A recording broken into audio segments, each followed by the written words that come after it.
As we enter into this service, let me remind those of you in the sanctuary, now would be a good time to silence your cell phones, and those of you participating via Zoom, you've been muted by our host. Also be advised that the service is being recorded and, with the exception of joy and concerns, will be published online. Finally, if you wish to take a moment to arrange your own chalice at home, please take the time to do it now.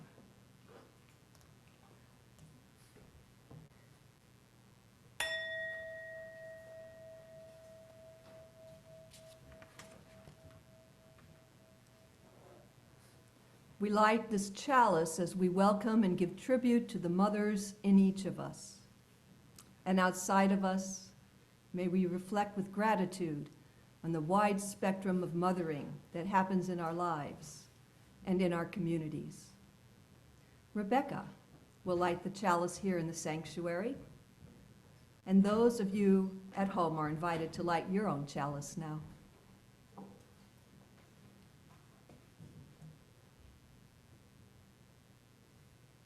We gather this hour as people of faith, with joys and sorrows, gifts and needs. We light this beacon of hope as a sign for our quest for truth and meaning in celebration of the life we share together.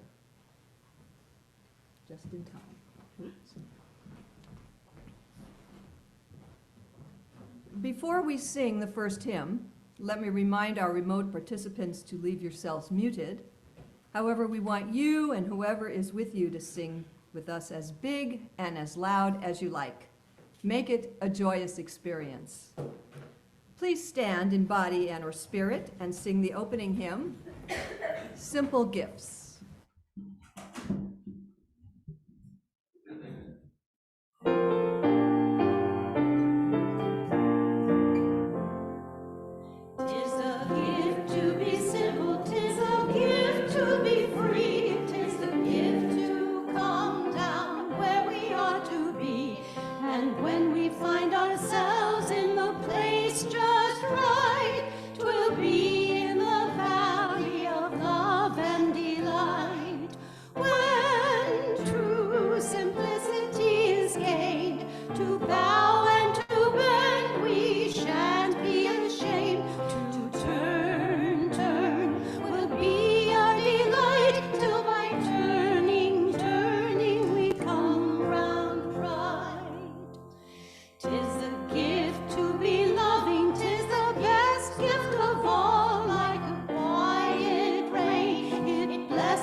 Welcome to the Unitarian Universalist community of Cambria. We are glad you have joined us today.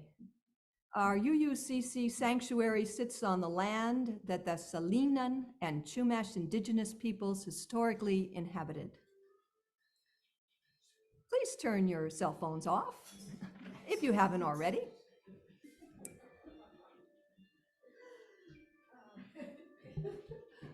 It's not bad.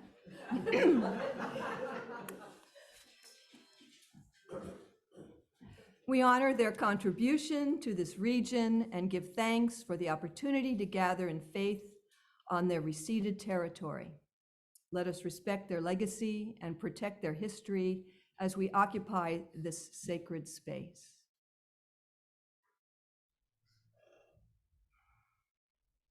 As Unitarian Universalists, we celebrate religious diversity and welcome all who've journeyed in search of faith and spirituality.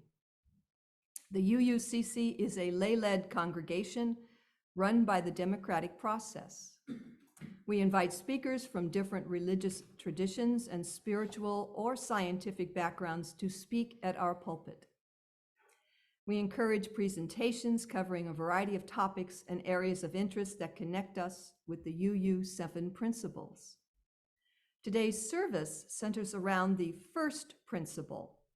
We affirm and promote the inherent worth and dignity of every person. Reverence and respect for human nature is at the core of the Unitarian Universalist faith. We believe that all the dimensions of our being carry the potential to do good. We celebrate the gifts of being human, our intelligence and capacity for observation and reason, our senses and ability to appreciate beauty, our creativity, our feelings and emotions. We cherish our bodies as well as our souls. We can use our gifts to offer love, to work for justice, to heal injury, to create pleasure for ourselves and for others. My name is Diane DeMarco, and I am your worship associate for this morning's service. I would like to extend a special welcome to today's guests and visitors. We're glad you joined us this morning, and I see a couple of new faces out there.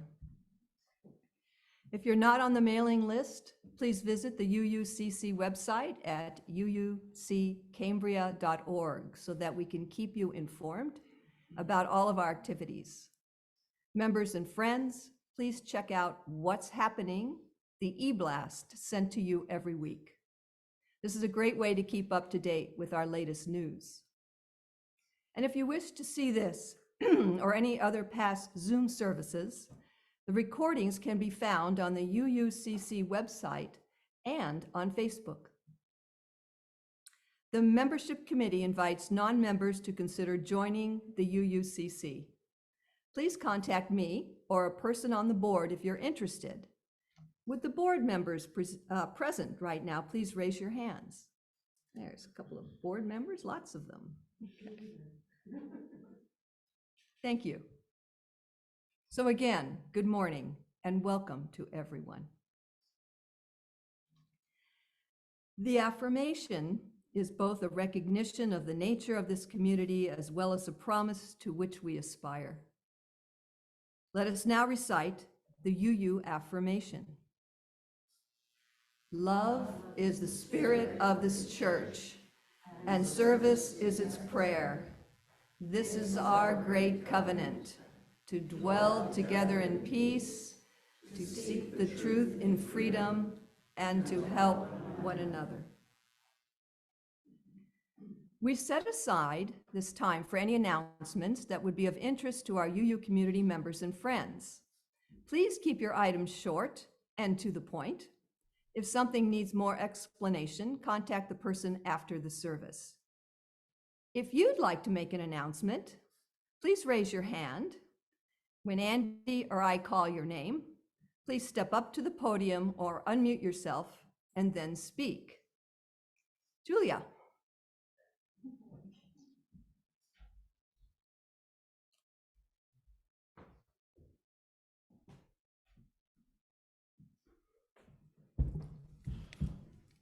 Hello, everybody. Good morning.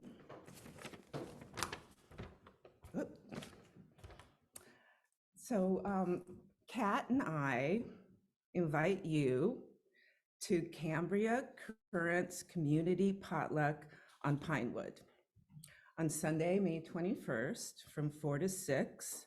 Mediterranean food, music, and dance is the theme. As you can see at the top of the invitation, it says Cambria Currents Presents. This event is presented by Cambria Currents. Christina Tobin created Cambria Currents probably about 7-8 years ago. She also owns Bali Gems just up from Arlington. next to Home Arts. The goals of Cambria Currents are to foster constructive communication and a collaborative spirit by promoting creative energy, understanding, and mutual respect.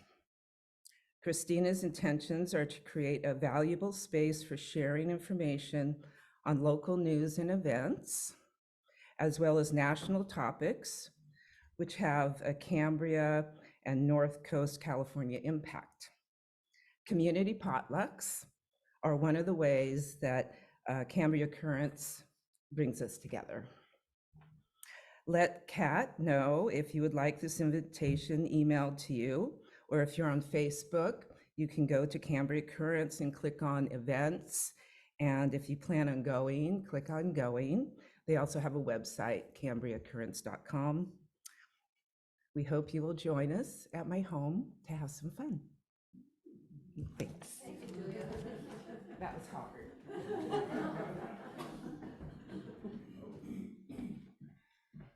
So on Monday is at 3 o'clock here or on Zoom. It's the board meeting. So you're all welcome. Ask me if you want to join and I'll send you a link. And then on next Sunday, Andy and I, right after church, we're going to entertain discussion for the changes in our 7 principles that are going to be voted on. So, and we want to know what you think. So get on to your what's happening in Cambria in our newsletter and click on some of those links so you can see and read, what it's all going about, so that we're just talking next Sunday after church. Okay, thank you.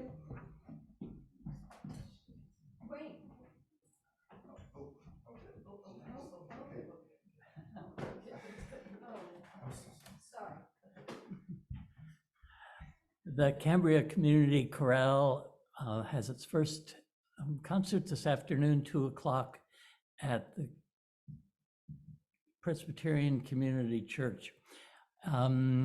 It's a really exciting program, and I'm really happy about it. So Wayne has a solo.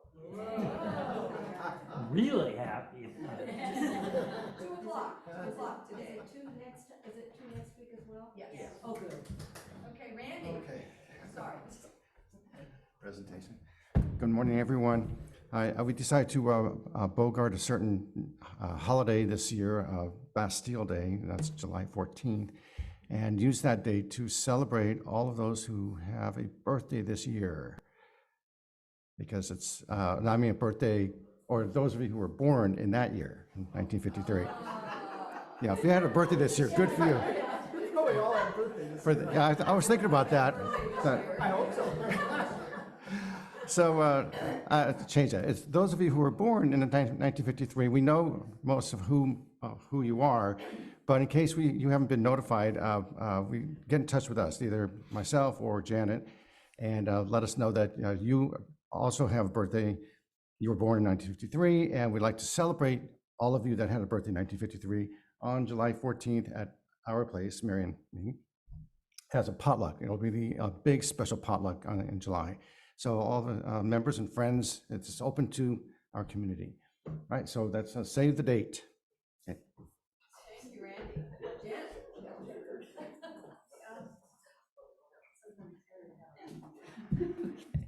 Wow, the announcements. A quick announcement, the Social and Environmental Justice Committee, it's about that. We've been supporting the San Simeon Food Bank since 2016 with both volunteers and supplemental groceries. The last few years, the committee has been purchasing gift certificates to supplement the food supplies because the numbers using our service have been growing, particularly since the pandemic. We have agreed as a committee to use more of our special community projects funds to purchase additional gift certificates, but we would really appreciate any donations from the congregation. The funds in the special projects, community projects, also goes towards Stuff the Bus.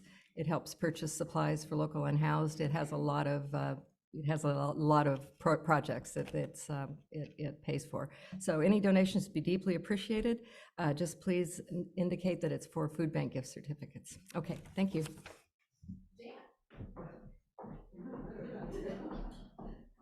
Just an update on our scholarship program. I took the checks, which Janet made out for me, over to Coast Union High School and Leffingwell. So it is a fait accompli, and I believe that we raised more money this year than any other year in this. Is that correct? Yeah, yeah. So thank you all, thank you. But please come to the service where all the kids will be here with their parents on June 4th. Thank you. Okay, Andy. Yes, Lou, please unmute yourself and share your announcement. Good morning. Men's group meets tomorrow at the sanctuary, and there will be a Zoom option. That's it. Okay. That is our only Zoom announcement. Diane, back to you. Okay, thank you all. Next week, John Tamiazo will present the challenge for Santa Barbara County's efforts to reduce homelessness. Sounds very interesting. Sharing together some of our personal and significant joys and concerns brings us closer as a faith community. We invite you to share the milestones that are deeply felt as a part of your personal life, express a gratitude, or perhaps offer an acknowledgement. But please be mindful and considerate of all who come to worship with us this morning. The collective flames of these candles embody all the joys and concerns which may have gone unspoken today, but are also deeply felt in this community. Please join in singing the response.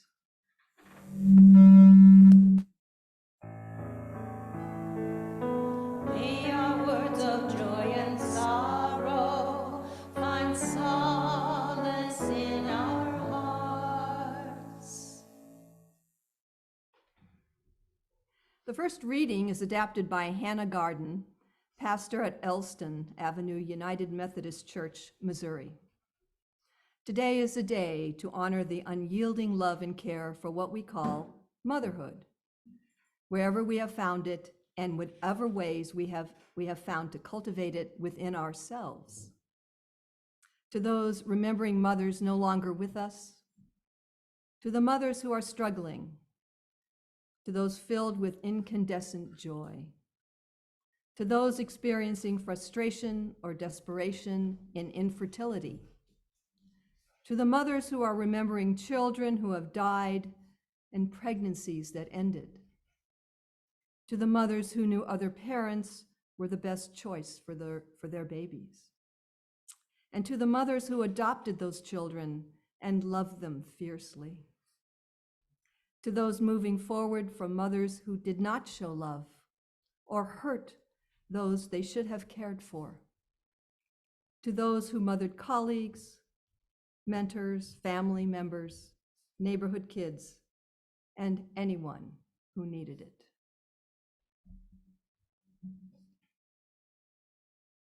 Let us join in a time of meditation, of prayer, and of silence.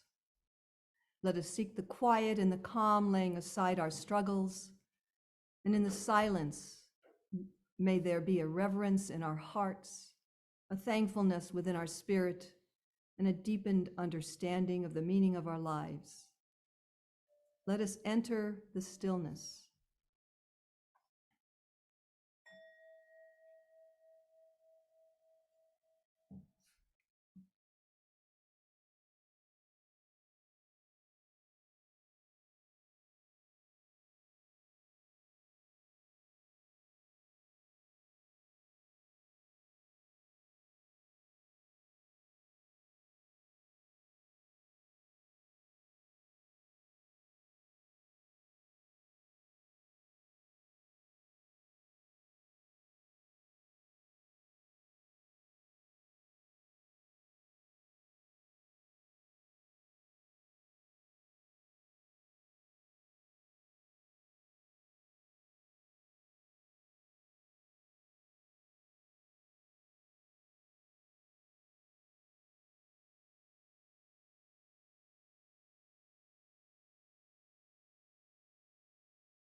May we find the compassion and empathy we need to strengthen relationships.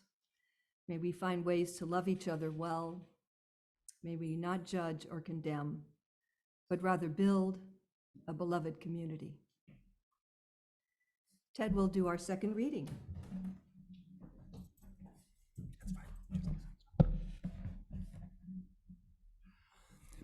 This is a poem that my father wrote to my mom, most likely during courtship. To Pat. Come with me tomorrow, when the velvety violet of dawn can light the dimensions of life, which we will fill with the unity of love. I'll listen to your lyric lines of music. You may help me wield the weight of words. The combination is closely connected and graced with harmonious compassion. We'll face trials and trying tempests and moments of doubting measures, but sienna sunsets will glow only if you come with me tomorrow. Don.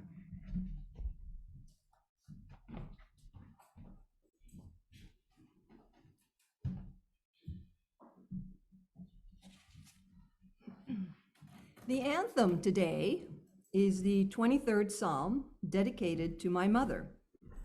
Words from the Book of Psalms, music by Bobby McFerrin, to be sung by Ted Key and Rebecca Hendricks. The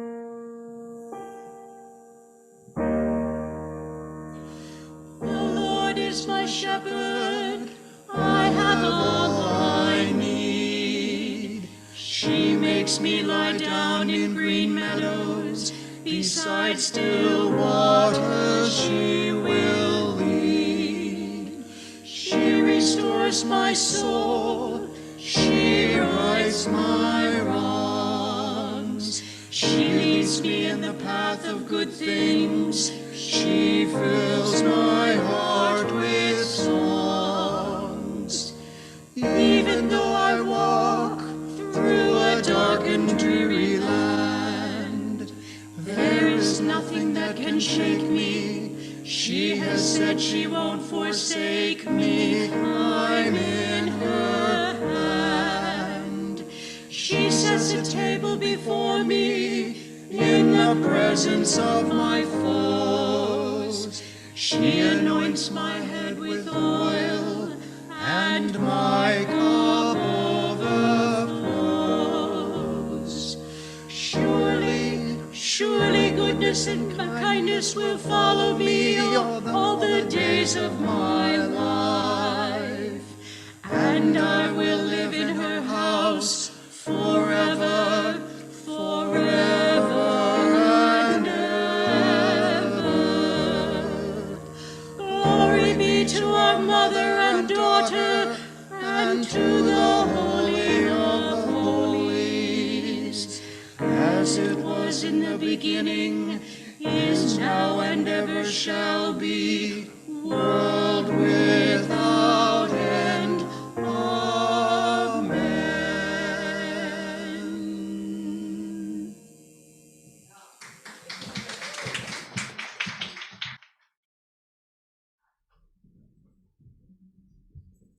Beautifully done. Today's talk is titled Have Courage and Be Kind, to be delivered by Ted Key.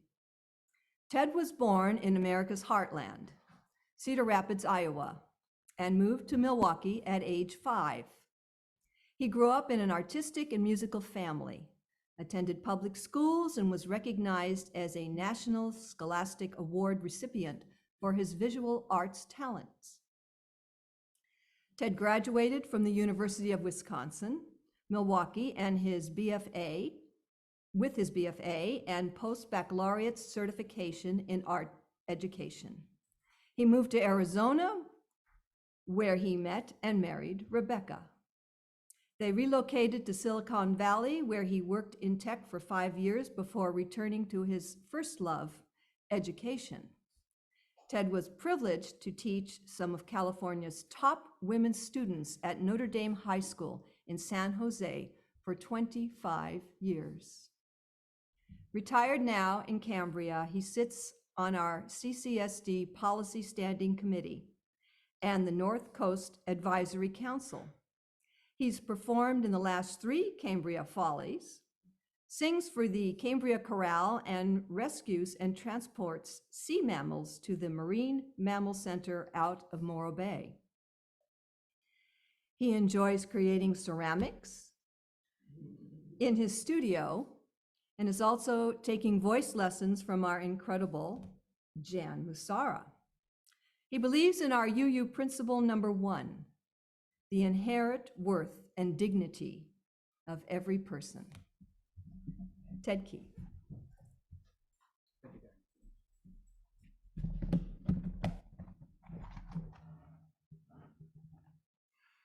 Again, a special Mother's Day to you all. The impact of mothers or mother figures in our lives looms incredibly large. In my case, how do I even begin to speak about a woman whose status for me stands just slightly below sainthood? The title, Have Courage and Be Kind, is prompted by a piece my wife wrote a few years ago as a reflection about her relationship with my mom. Her interpretation of the parting words of Cinderella's mother to her daughter from the 2015 film speaks wonderfully to Mom's life. I quote from Rebecca's piece. I thought first about the words be kind. I was taught to be nice, which is very different from be kind. Be nice has to do with smiling and being polite, not being a bother, not creating controversy, being well-behaved in any situation, not necessarily saying what you think, and not doing anything that will upset anyone. Be kind is to engage authentically, speak out, and respect others in whatever situation they are in. It feels more real and less about posturing as an always agreeable person. Having courage is to not be afraid to trust your own instincts, work hard to achieve your goals, and moving forward, believing you can go far. I hope in telling my mom's story, you will see that those traits were embedded in her days and years. I need to introduce you to Patricia Ann Miller, the small town girl with incredible talent. Born in the heartland of Iowa to my homemaker grandmother and pharmacist grandfather, she showed gifted musical abilities at a young age. Patty would convince kids in the neighborhood to learn songs, hang blankets on a clothesline, and put on a show for anyone who would come. She attended public schools, where she was an unexceptional student but exhibited extraordinary talent and voice. Although she enjoyed singing in high school choir, my mom was always a soloist. She became quite well known in Iowa and bravely traveled to Boston for a summer opera season. The next year, she traveled to California to live with her Aunt Aline and to sing with the Long Beach Opera Company. Orange County was home for retired President Herbert Hoover. Mom was even tapped to sing happy birthday to her fellow Iowan, and it was celebrated with newspaper publicity. The only controversy was the oversized 250-pound cake, since sugar was strictly rationed at the time. They got away with it by serving 5,000 pieces to the public. Decades later, along with gifts, money, and best wishes, Rebecca, Ray, and I received her dramatic rendition of Happy Birthday to You on our voicemails. Dad would contribute in the background, and it was always the highlight of our special day. Mom's underlying goal was to bring joy to every person around her, and people always responded to her smile, cheerfulness, and generosity. Back in 1945, my Army Sergeant Dad came home to Iowa City to finish his education, and he ran into Mom on the university campus. She remembered him from high school and was excited to have a conversation with him. When he asked her to join him for coffee, she accepted immediately. It was love from the start. And not long after graduation, Dad popped the question, and the romance of the century began. Dad was a very accomplished and heavily recruited French horn player who played first chair with the Indianapolis and Houston symphonies. Dad's story will have to wait until another time, and it's doubtful I can condense it into 25 minutes. The nomadic life of the orchestra suited her just fine, and she'd never known Dad as anything but an accomplished musician. However, when Dad came back from Europe, like many in the service, his priorities shifted to settling down, having a family, and a home. The orchestral life of traveling, as well as the nepotism he observed, wasn't in line with his goals. He enrolled in the journalism school at Northwestern University. This was a huge and difficult shift for Mom, but her unquestioning support of his career went with him to Evanston, and she waited tables at Cooley's Cupboards Cafe while Dad focused on his degree. I believe this was when Mom fell in love with living by a big body of water. Later, Lake Michigan was minutes away for over 50 years of her life, and she never wanted to be anyplace else. After Dad graduated from Northwestern, they returned to Cedar Rapids, Iowa, where Dad wrote the music editorial page for the Gazette, while Mom went full steam ahead with local performances and recitals. I arrived 10 years later. Those years became springboards to a much larger life in Milwaukee when in 1959, Dad joined the Milwaukee Journal as art editor. Mom quickly lined up with the top singers of Milwaukee and taught at the Milwaukee Conservatory of Music and in our home. Within a year, she and another soprano, along with the fascinating dramaturge Claire Richardson, established the Skylight Opera Company, which continues to this day. The Skylight began with a stage in a downtown alleyway where Mom and her fellow performers sang opera in English for an audience that had not been exposed to opera. The name came from onlookers who watched performances from upstairs windows. The Skylight was a huge hit, especially with the wealthy set. I have wonderful memories of moving props on stage and being around actors with such infectious energy. Mom and Dad were the it couple in Milwaukee during the 60s and early 70s. While Dad didn't make a big paycheck as a newspaper writer, he and my mom had sparkling cachet with local society and were invited to all the best gatherings.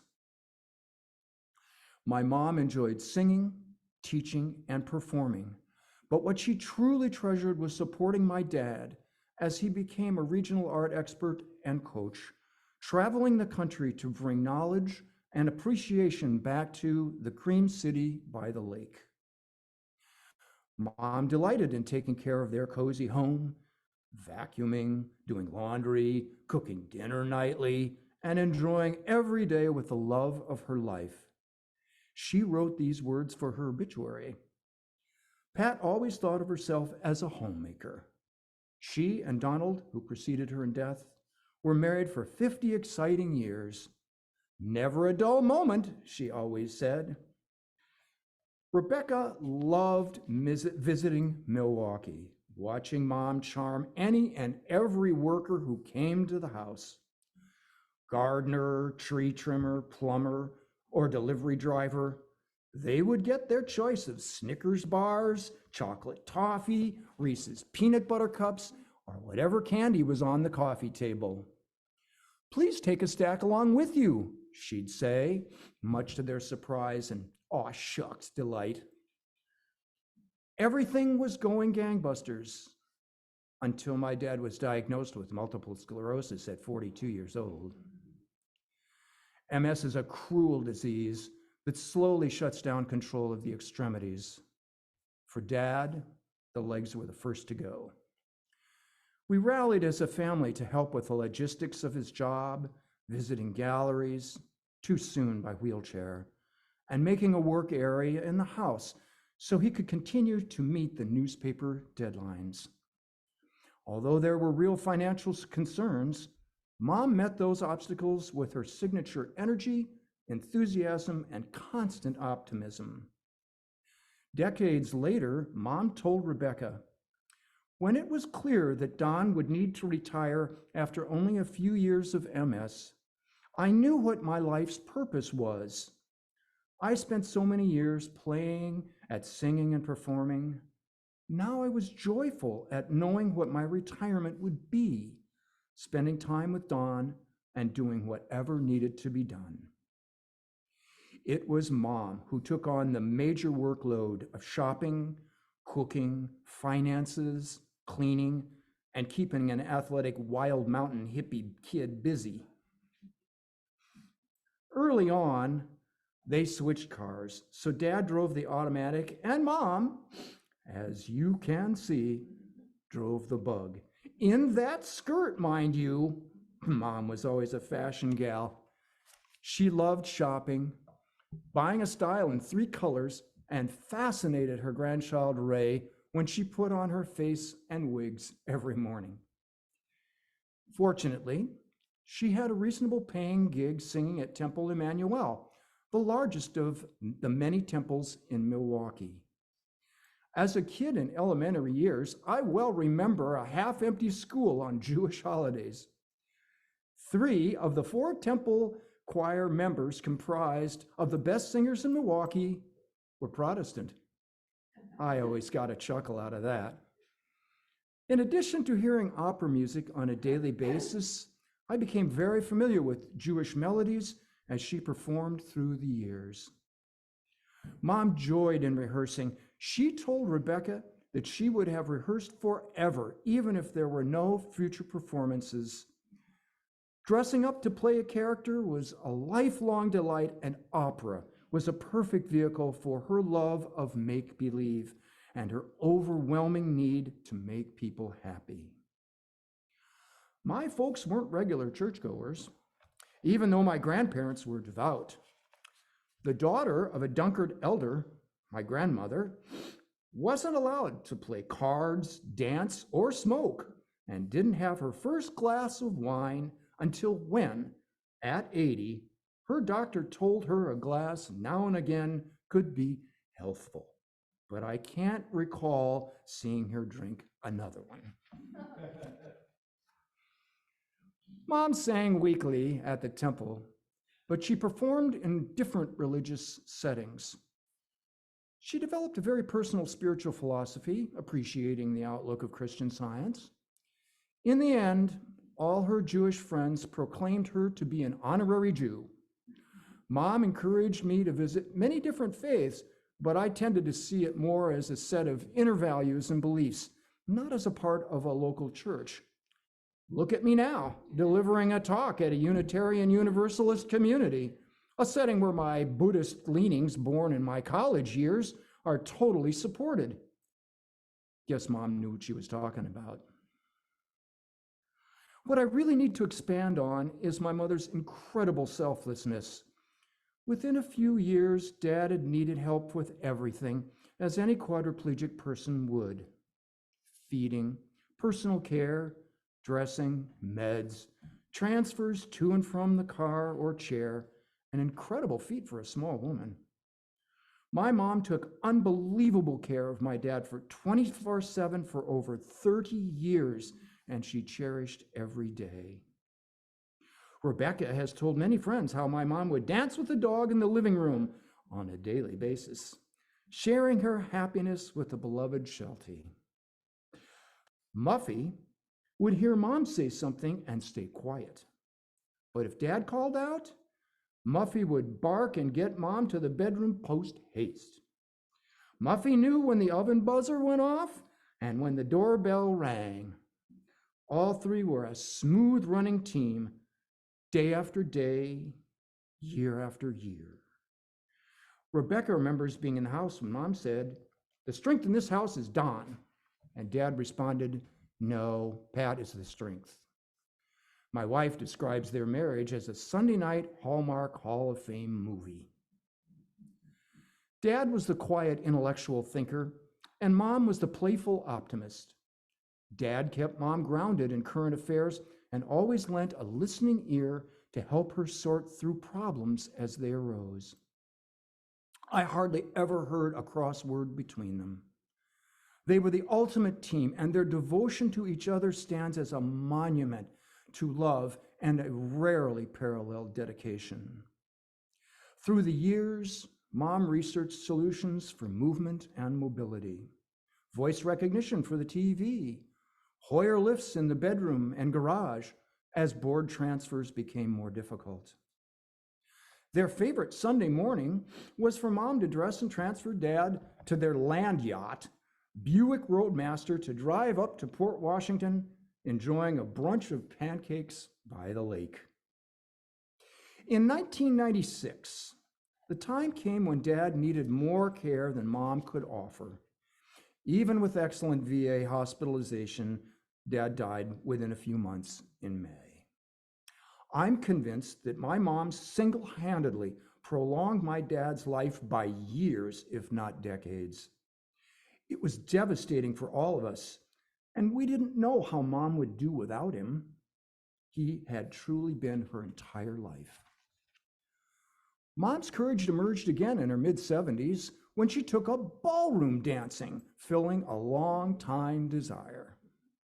She would send me films of her dance class, and having 2 left feet myself, I simply could not believe my mom doing the samba, rumba, along with other steps and spins.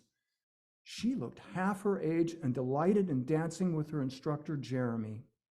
It was a triumph to behold. In 2001, when I was hospitalized for months with life-threatening pancreatitis with pseudocysts, Mom came out to live with Rebecca and Ray and returned several times as I had 6 surgeries over 3 years. It's a time I don't revisit often, but Mama Bear grilled the doctors such that they actually would call the nurses' station to determine if the coast was clear to do rounds.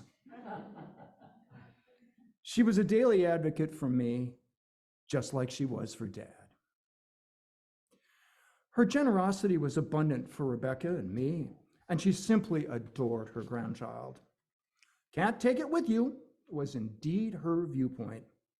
Not a holiday passed that the 3 of us didn't receive seasonal decorations, T-shirts, candy treats, gift certificates, and holiday hats.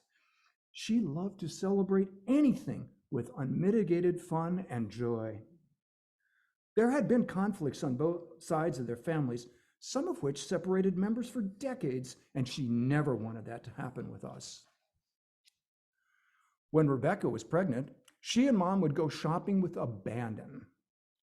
My wife was the best-dressed mother-to-be on the planet and would model the purchases for Dad after each trip to Kohl's or the Boston store. Ray got the same shopping sprees with a fur-lined ballroom gown at 4.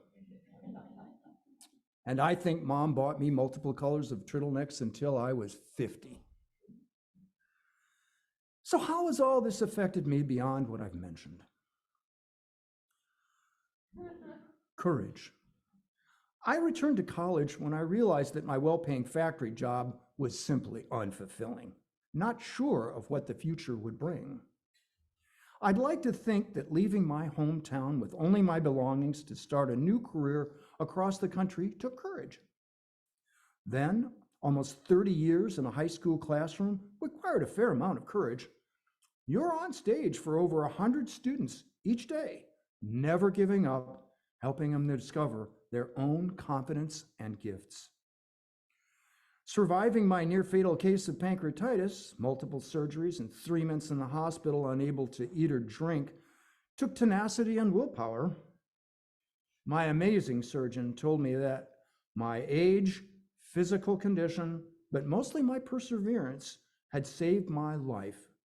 He called me his magnum opus, his greatest work. Kindness. This was a tough one for me. I watched my mom's charm, empathy, and love attract people to her throughout her life, and I don't see that in myself. My wife says that I'm incredibly kind, supportive of her dreams and efforts, loving her and Ray exactly who they are. She tells me I'm an amazing loving father, and I appreciate that view. But when writing this, I couldn't really conjure up a sense of kindness in my personality. What I did think of was when I had stepped up for others. I know Notre Dame parents found me open, patient, and caring with their daughters, and the girls worked hard in my classroom for my approval and respect. My homeroom students gave me the nickname of Mama Key as a sign of their affection, not to mention choosing me to be the helmeted human ball on a skateboard in teacher bowling class competitions. I can share details later over coffee. I also hope that rescuing and offering second chances for rescued marine mammals might count. It may be a more practical and less emotional kindness, but I do care greatly about making the world a better place. I've been quite active in our own community, voicing opinions, some not always held by others, engaging authentically, standing up for what I believe, while also working to respect others' situations, trying to make life better for Cambria and our world. So teaching with kindness and volunteering seems to fit, but any comparison to my mom is just a stretch too far for me. I believe my mother modeled compassion and believing in the golden rule that leads me to aspire to her connection to everyone she met. Whether or not I see sufficient kindness in how I live my life, my mother will be the model for me as I live my remaining years. I like to think Mom would know she had been something special when her grandchild read the following at her memorial dinner. Now I'm going to try it. Okay. Grandma, though I will miss you terribly, I know it was your time to go. I had 26 amazing years to know and love you immensely. You taught me to be kind, to live life without regret, to do the things you love, and to not be afraid to be yourself. I know you are finally at peace in the next life and are reunited with Grandpa. You will forever hold a large part of my heart, and I will take you with me as long as I live. Ray wears Mom's wedding band on her neck chain. Excuse me. It would be unfair not to give Mom the last word today. Here is her version of Vici d'Arte from Tosca by Giacomo Puccini. And it's, thank you. Sorry. And the recording is easily over 50 years old. So thank you.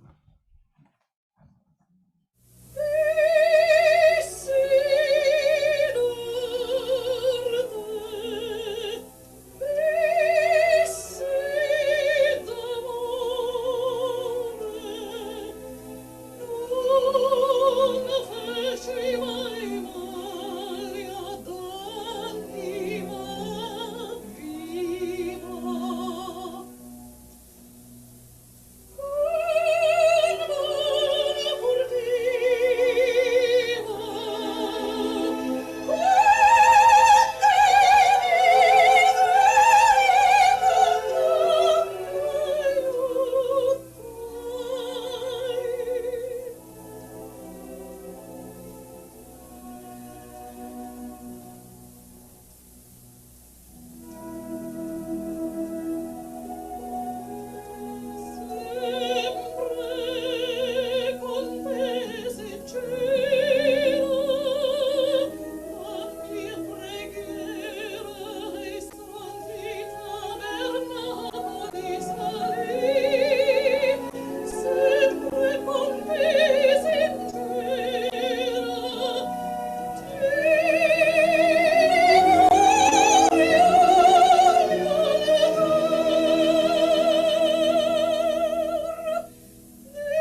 Let's see here.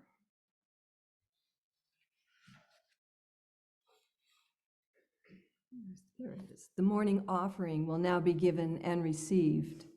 Please remember, we are a self-sustaining congregation and provide all financial resources for our many ministries. Thanks. We recognize the spiritual value of generosity and invite you to participate. And if you are viewing this service remotely, please use one of the methods shown on the screen. Thank you. The offering today is a song called Mama a Rainbow, and the lyrics are Mama a rainbow, Mama a sunrise, Mama the moon to wear. That's not good enough. No, not good enough. Not for Mama. Mama a palace, diamonds like doorknobs, mountains of gold to spare. That's not rich enough. No, not rich enough. Not for Mama. Mama, a lifetime crowded with laughter, that's not long enough, not half long enough. What can I give you that I can give you? What will your present be? Mama, young and beautiful, always young and beautiful. That's the Mama I'll always see.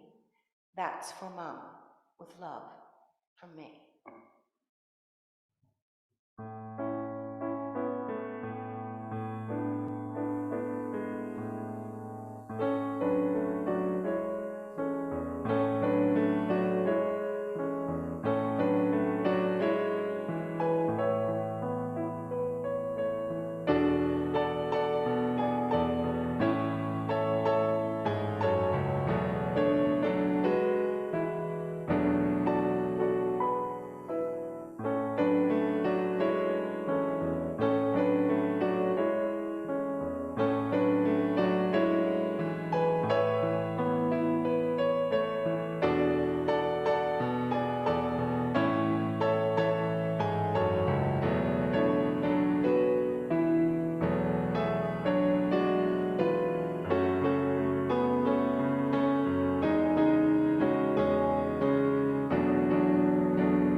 Our thanks for all gifts given and received and for the work of this community.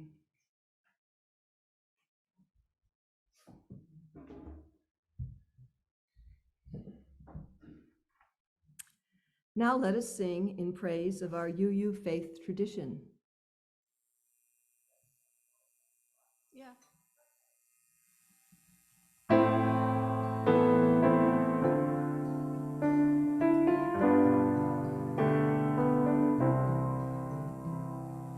Spirit of life, come unto me. Sing in my heart all the stirrings of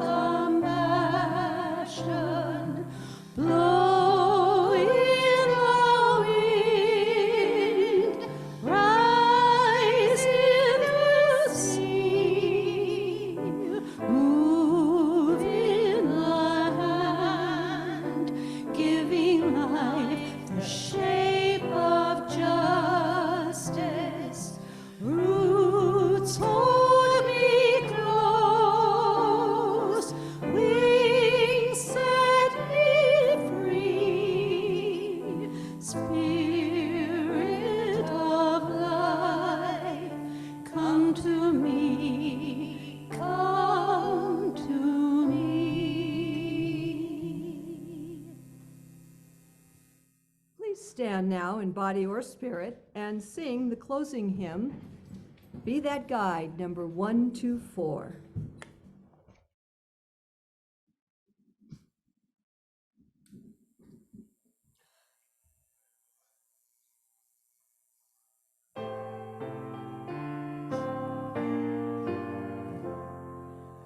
Be that guide whom love sustains, rise above the daily strife.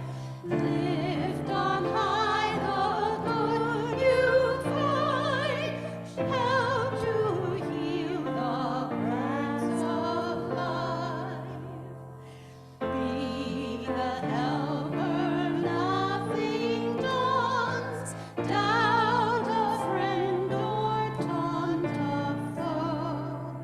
Ever strive for liberty, show the path that life should go. Be that builder trusting good, bitter though the test may be. Through all ages things are right, though they build in agony. Be that teacher faith directs, move beyond the old frontier. Though the frightened fear that faith be tomorrow's pioneer.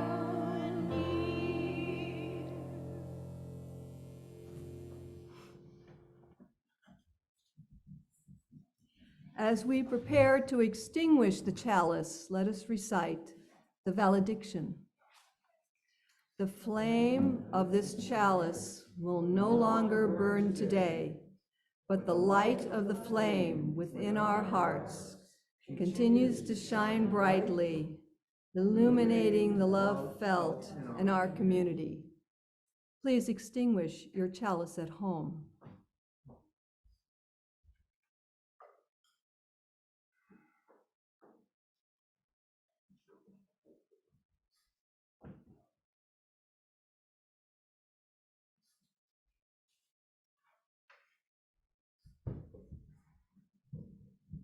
After the closing words, we encourage you to take a seat for questions and comments. Now let's form a circle and join hands. Ted.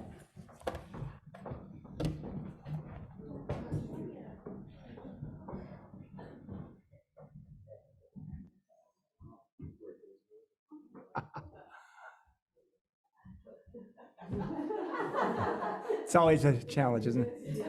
You did it. We did it. Good job. A final thought from Mom. For decades, Mom's refrigerator was a monument to Scotch tape, and she had this note on the fridge. Life is all about how well we adjust to Plan B. So, my friends, whatever path you're on, I hope you follow it with courage and kindness. Blessed be.